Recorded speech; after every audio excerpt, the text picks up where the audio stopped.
I grew up with my 11 or 12 siblings. 12 siblings. They're all up there, pictures of them. My siblings. I showed you the picture. You can look at them. There's so many of them up there. We were absolutely devoted to each other. We looked after each other. We went to school together. We did everything together. It was an ideal childhood we had in Ireland. We roamed the fields, the woods. Bridie, Eileen, Mary. I think I was the third or fourth eldest. And I had two brothers younger than me, John and Dennis. And we did everything together. It was almost as if I was a boy, but I wanted to be a girl, but I wanted to do everything that they were doing. Fishing, swimming, falling off trees. And there's 9 of us still alive. 9 of us still alive. And we keep in touch all the time. I was a nurse, a junior nurse at the Waldford Hospital, Oxford. And it was I think it must have been my 17th birthday, 16th or 17th. And this nurse, Nurse Burns was her name, and she came off duty and she said, "It's your birthday.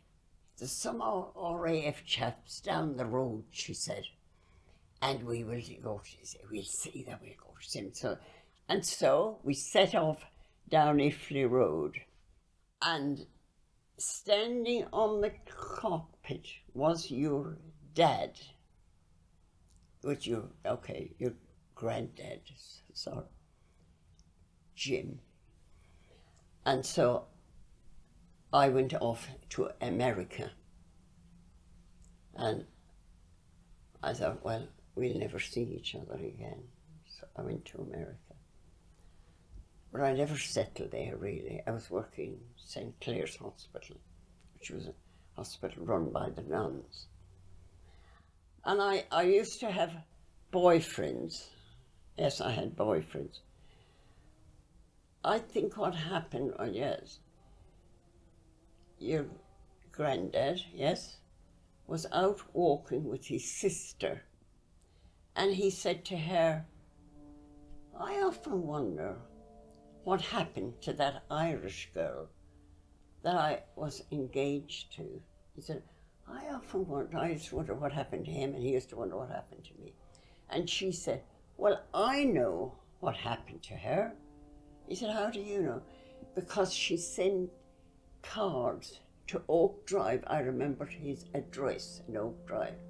And I sent him a card with me in park in New York. It's a very famous park where people used to go over and have a rest there. And I put in the card, "Remember me, love, Phil." He then did not get in touch with me until he rang the Waldford Hospital where we had met and where my sister was still there.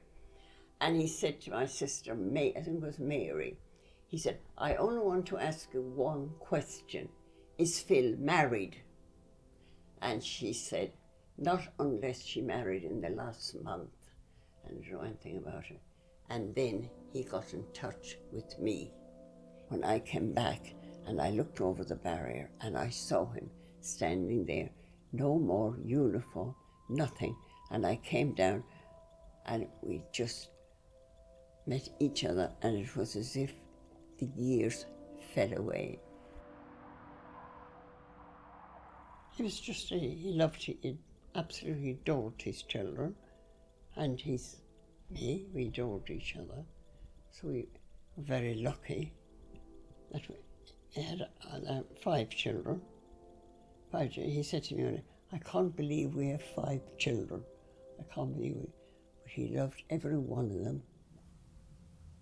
My 5 children. I had written them on the names in a piece of paper there. See if you can find them. How can I forget the names? I noticed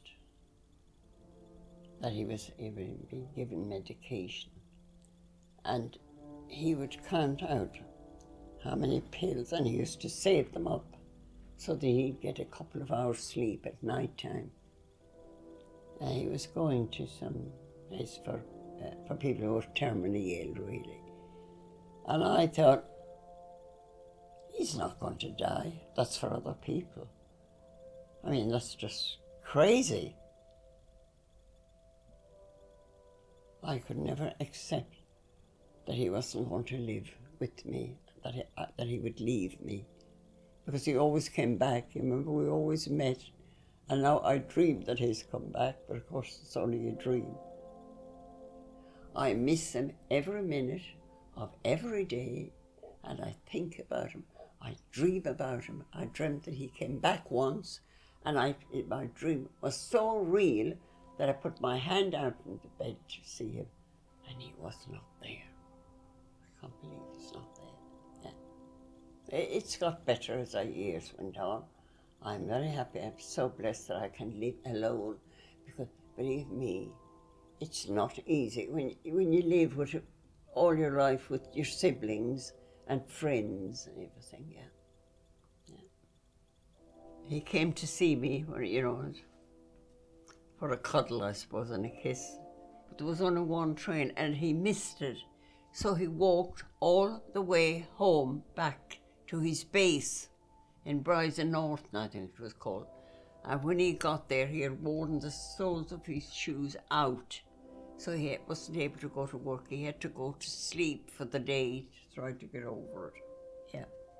That's what he did for me, just to see me for a couple of hours. Yeah. I did the same for him. I was the same. I come home from America to check him up.